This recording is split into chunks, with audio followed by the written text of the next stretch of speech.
का दौरा है। बिहार विरासत विकास समिति के अध्ययन दल यात्रा है और विरासत से जुड़ी हुई और आवाम से जुड़ी हुई चीज़ें को हम सभी जिलों में, चाहे वो पटना जिला हो, भोजपुर हो, बक्सर हो, कैमूर हो, रोहतास हो, फिर औरंगाबाद, आज अरवल है, कल अरवल आए हैं, आज फिर सामने चले जाएंगे गया से फिर कल जो है सामने जहानाबाद, अंतिम जहानाबाद का यात्रा है। क्योंकि पर्यटन से जुड़ी हुई सारी चीज़ें हैं, जो धरोहर है, जो विरासत है, उसको बचाने के लिए, उसको संरक्षित करने के लिए हम सरकार का भी ध्यान आकृष्ट करेंगे। जो रिपोर्ट आएगी हम विधानसभा में ले करने का काम करेंगे। आज देश संक्रमण काल से गुजर रहा है। देश में महंगाई, बेरोजगारी, गरीब जो आटा 1 किलो, 2 किलो, 4 किलो, 5 किलो लेता है, उस पर जीएसटी लगा, चावल पर जीएसटी लग गया, खाद का दाम बढ़ गया, खाद की किल्लत है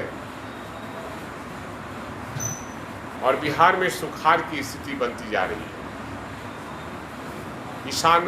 किसान का माली हालत बदहाल है और यही माननीय प्रधानमंत्री जी 14 में घोषणा किए थे कि जब मेरी सरकार बनेगी तो हर साल हम 2 करोड़ नौजवानों को, बेरोजगारों को रोजगार देने का काम करेंगे। लेकिन आज तक कोई रोजगार नहीं मिल सका।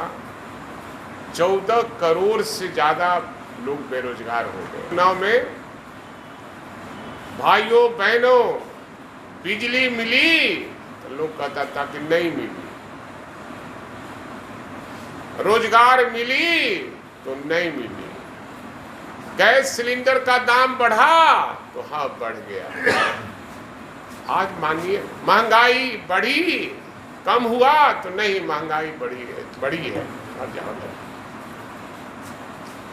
आज माननीय प्रधानमंत्री से मैं मांग करूंगा कि फिर आप अपने भाषण को दोहराइए इस प्रदेश में और देश में और पूछिए कि बेरोजगारों को नौकरी मिली कि नहीं मिली, तो आवाज मिलेगा कि नहीं मिली। महंगाई कंट्रोल हुआ तो महंगाई और बढ़ गई, जीएसटी लग गया। किसानों की कहते थे कि हम दुगनी आमदनी करवाएंगे और किसान बदहाल होता जा रहा है। और यह देश और ये एनडीए की सरकार भारत को, इस इंडिया को, इस हिंदुस्तान को पूंजीपतियों के हाथों बेचना चाहती है। आप सभी जानते हैं कि देश हमारा गुलाम था। उस आज़ादी की लड़ाई हिंदू, मुस्लिम, सिख, ईसाई सबने मिलकर अपनी जान की कुर्बानी देकर इस देश को आज़ाद कराया था। लेकिन यही उस समय का जनसंघ, अब का बीजेपी, यही आरएसएस और जनसंघ अंग्रेजों के मुखबिरी करते थे, अंग्रेजों की मुखबिरी करते थे, अंग्रेजों की दलाली करते थे और देश पर आज काबिज है, चाहे जैसे भी काबिज हो। तो हिंदुस्तान के लोग ने कसम खाया था कि अंग्रेजों को भगा कर दम लेंगे। इस बार फिर हिंदुस्तान के लोग कसम खाए हैं कि अंग्रेज को तो भगा दिया, रंगरेज रह गया था, अब इसको भी भगाने का काम करेंगे देश। यहाँ कहीं रोजगार नहीं मिल पा रहा है, हर लोग बेरोजगार हैं और रोज केवल झूठे वादे किए जाते हैं। किसानों के सवाल पर, महंगाई के सवाल पर, बेरोजगारों के सवाल पर, खाद पर, किसान के माली हालत पर। यह देश किसानों का देश है और किसान इस देश का रीढ़ है और रीढ़ ही खत्म हो जाएगा तो फिर शरीर का कोई माने मतलब नहीं है। उसी तरह किसान बदहाल हो जाएंगे तो हम आप सब भूखे मरने लगेंगे। इसलिए इस राज्य को जो मोदी जी की सरकार है, केवल पैसे के बल पर, पूंजीपतियों के बल पर सत्ता परिवर्तन करा रही है। इससे हर आदमी को बचना चाहिए। इसी के खिलाफ में हमारे महागठबंधन के द्वारा हमारे नेता तेजस्वी यादव और अन्य जो हमारे महागठबंधन के नेताओं के नेतृत्व में 7 अगस्त को आक्रोश मार्च है। आक्रोश मार्च है हर जिले में, महंगाई के खिलाफ में, बेरोजगारी के खिलाफ में, किसानों का जो खाद नहीं मिल रहा उसके खिलाफ में, जीएसटी के खिलाफ में। इन सब चीज़ों को लेकर हर जिले में महागठबंधन की तरफ से धरना है और मेमोरेंडम हम लोग डीएम को देंगे, वो फिर आगे भेजेंगे। सरकार, चाहे वो केंद्र की सरकार हो चाहे बिहार सरकार की, काफ़ी मेहनत कर रहे हैं और साथ में बैठक करके और आंदोलन को सफल बनाने के लिए हम लोग काम कर रहे हैं। और सदन के बाहर में भी हम लोग इस आवाज़ को उठाते रहे हैं, आगे भी हम लोग उठाते रहेंगे। और निश्चित रूप से हमारे नेतागण, महागठबंधन के नेतागण तेजस्वी यादव जी के नेतृत्व में हम लोग आगे की लड़ाई लड़ेंगे। और निश्चित रूप से यहाँ से अंग्रेज को तो भगाया था हिंदुस्तान के लोगों ने, अब हिंदुस्तान के लोगों ने कसम खा लिया है इस देश से अंग्रेजों को भगाना है जो अंग्रेज के दलाल थे। बैठक कर रहे हैं, कल समीक्षा बैठक हुई है और हम लोग प्रयास कर रहे हैं कि उसको संरक्षित किया जाए। और जिस क्षेत्र में ये सब चीज़ है पर्यटन के स्थल पर, तो हम लोग सभी लोग से बात करते हैं और माननीय विधायकों से भी फीडबैक हम लोग लेते हैं। और समय समय पर विधानसभा में कमेटी की बैठक होती है जिसमें संबंधित पदाधिकारियों को भी बुलाई जाती है। अगर पर्यटक स्थल कहीं है तो वहाँ सड़क नहीं है, बिजली नहीं है, वहाँ स्वास्थ्य की भी सुविधा नहीं है। तो इसलिए हमारे जिम्मे सब है, देश बिहार का सभी विरासत हमारे जिम्मे है, तो हम निश्चित रूप से उस पर पहल कर रहे हैं और उसको संरक्षित करने का हम प्रयास कर रहे हैं। निर्देश सारी चीज़ों पर दिए हैं क्योंकि बैठक की बात सारी बात नहीं बताई जाती है।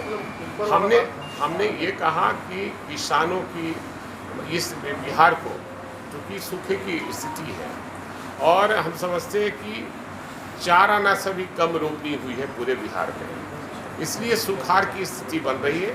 इसलिए बिहार सरकार से हम मांग करते हैं कि बिहार को सूखाग्रस्त घोषित करें ताकि किसानों को लाभ मिल सके।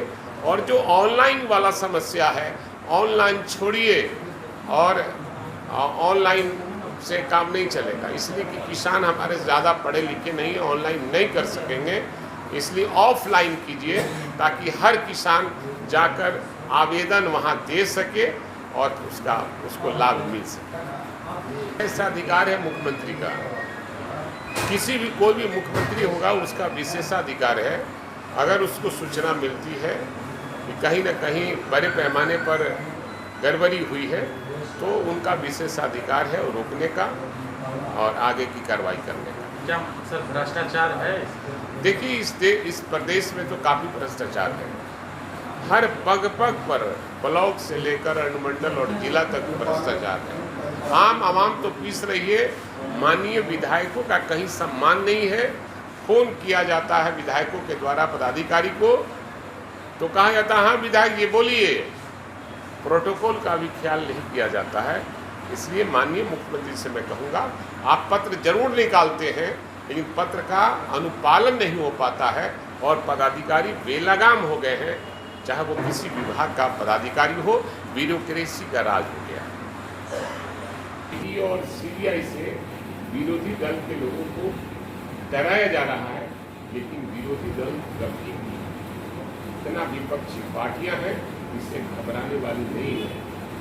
पब्लिक है, सब जानती है कि ये सब क्या है। आया था देश में काफ़ी